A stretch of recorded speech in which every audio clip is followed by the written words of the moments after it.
Welcome back to the Petite Homestead. We are back in the garden. It's been a few days. As per usual, things are crazy lately, so the grape is still doing great. They're definitely getting bigger, but not quite there yet. So this is a Concord grape, so they are going to change from green to red, that deep red purple. It looks like some of them already have, and then they kind of wither. But the green ones are still pretty firm. So we still have a little more time there. We're finally getting red tomatoes. I just picked a few for the first time the other day. Didn't have a chance to record it. So I'm going to pick some of any ones that are starting to turn red and let them finish ripening on the counter or the windowsill, whichever. I will show you guys that later on in the video. So here is the few that I've been getting. Some of them are already pretty ripe. This is a few different kinds of tomatoes. I don't remember what kind. One of them is aroma for sure. I'd have to try to find it. But they are supposed to be more low acidity tomatoes. Everybody I know has problems with heartburn, so we're trying to avoid that. So we have a few more watermelons growing, and I got a little tip about my watermelon and when to pick it. So I have a friend who told me off the main vine, you have the watermelon on one side, and then on the opposite side from it, another little vine always grows. When that starts to really wither and die, that's when it's ready to be picked. So that one is starting, but I am going to give it a little more time and let that opposite side die off a little bit more and then pick it. So that's what we're going to try from now on. So another little watermelon there, a little tiny eggplant growing, first eggplant of the season. The rest of them have some flowers on them. And yep, some flowers there as well, one pretty nice flower. And our zucchini's dead. Like I said, I had suspected that was going to happen. I believe there was squash borers that got into my zucchini. So squash borer is like a slug, basically. And it really they burrow into the vine in each stem. So we're just going to pull these out, make room for, I'll probably kind of train the watermelon vines to come over this way now that there's some free space. We did get one final last zucchini, it looks like. It's not the prettiest for sure, but it's firm. It's firm all the way around, so we'll still cut it up and cook it and use it somehow. But that's definitely the last one for the season, so from our garden at least. So we'll just pull that out again, throw it into the weeds. So we'll see if we have any cucumbers close here to pick in this corner. I have one kind of growing through the fence.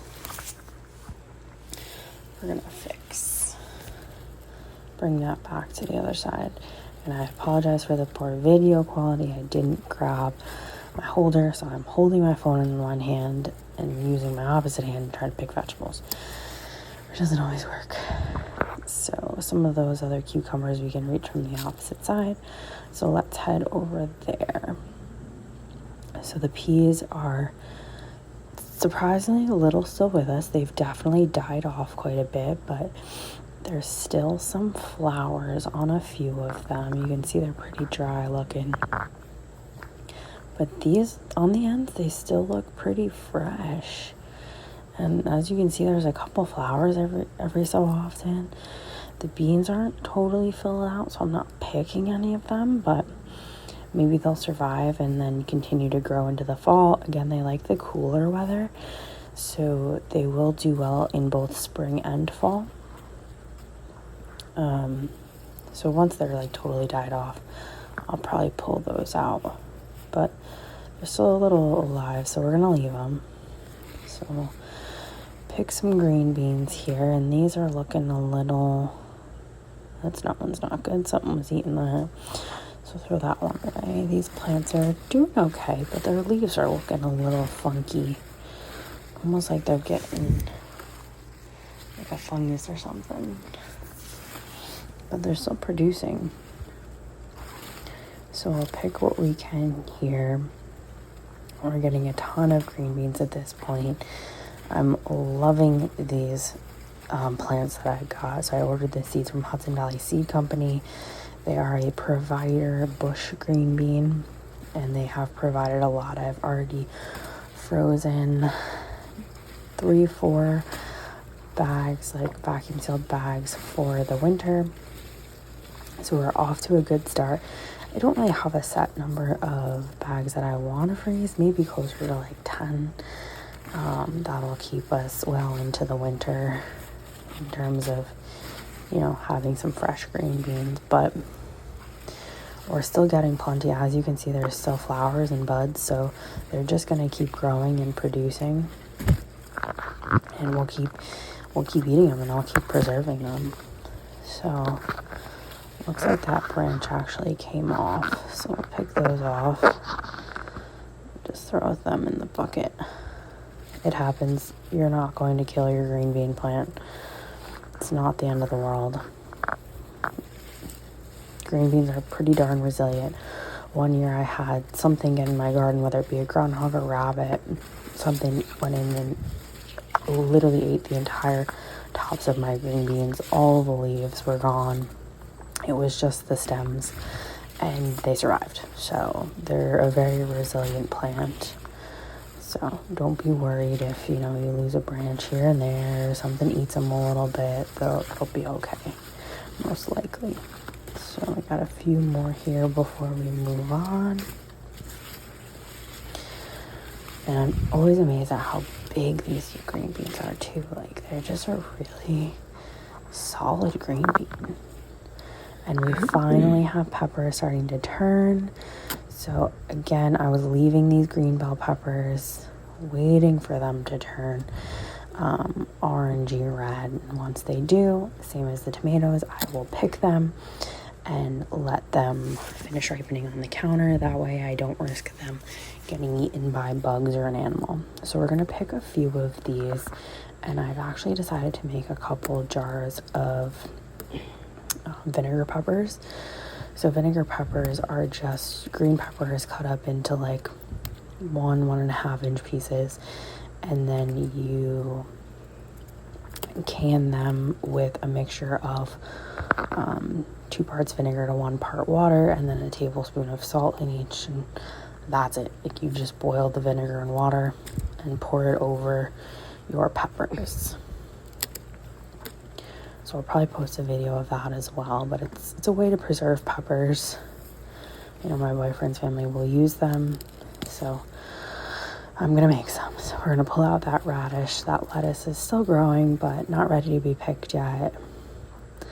See if we have any more cukes. The oregano is looking okay.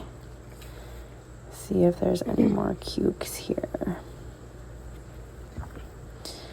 And there is. So we're gonna take that one off. And I don't know if I can do this one-handed, so I might drop you guys here for a second. Please throw that, and we got it. So I don't know if I'm gonna pick any more. That one can stay for another day or so.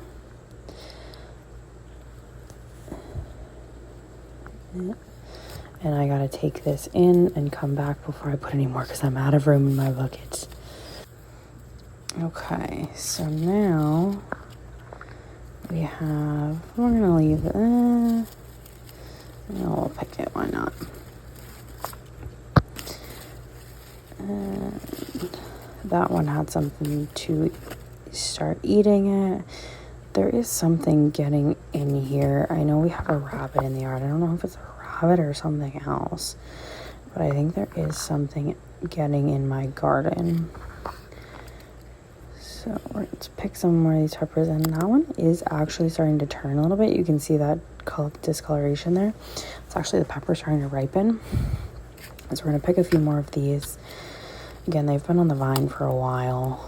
I was trying to leave them to see if they would start turning, but they haven't. And I'm going to make some vinegar peppers today, so we'll use these green peppers. Usually with the peppers, if we're not using them right away, I will just freeze them and then use them to cook with later on. That's perfectly fine. Like sometimes I'll just cut them into strips or little chunks and pop them in a Ziploc bag or a vacuum sealed bag and throw them in the freezer. But I'm going to use them I'm going to try a new preservation method for me, which is the vinegar peppers. That one's starting to turn too, you can see. So hopefully it'll ripen on the counter. It's a pretty good sized pepper though. And they're still growing. So those will kind of really fill out. That one's got a bug in it or something. So we'll throw that out before it affects the other few that are right next to it. And let's see if we have any purple peppers. And we do have one and a few flowers. So we're going to take that purple pepper, pick that nice and perfect. They're on the small side though. I kind of expected them to be larger when I bought it, but they're about, 2-3 inch pepper. And then we have a few green beans here.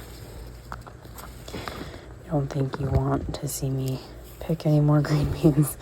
I've already picked a ton. This is all the green bean plants that I have. Like I said, we're getting so many green beans right now and the plants are super duper healthy. So we'll skip over that for now. But that's the haul. Let me go inside and show you guys. These are the tomatoes and how I ripen them when they're not totally red yet. So just wash them off, stick them on the windowsill or just on the counter in the sun. This one was actually totally green the other day, and it fell off by accident, and you can see it starting to turn red just from sitting next to some of the ripening tomatoes. And then once they're fully red and ripe, I just leave them in the fridge until we're going to use them. I will can some when I have a ton of them, but we're not there yet. So this is the haul for the day, and that's it. So pretty successful, if I don't say so myself. So if you want any more updates, subscribe to my channel. Follow me on TikTok, Instagram, Lemon8. And stay tuned for more. Happy homesteading, y'all.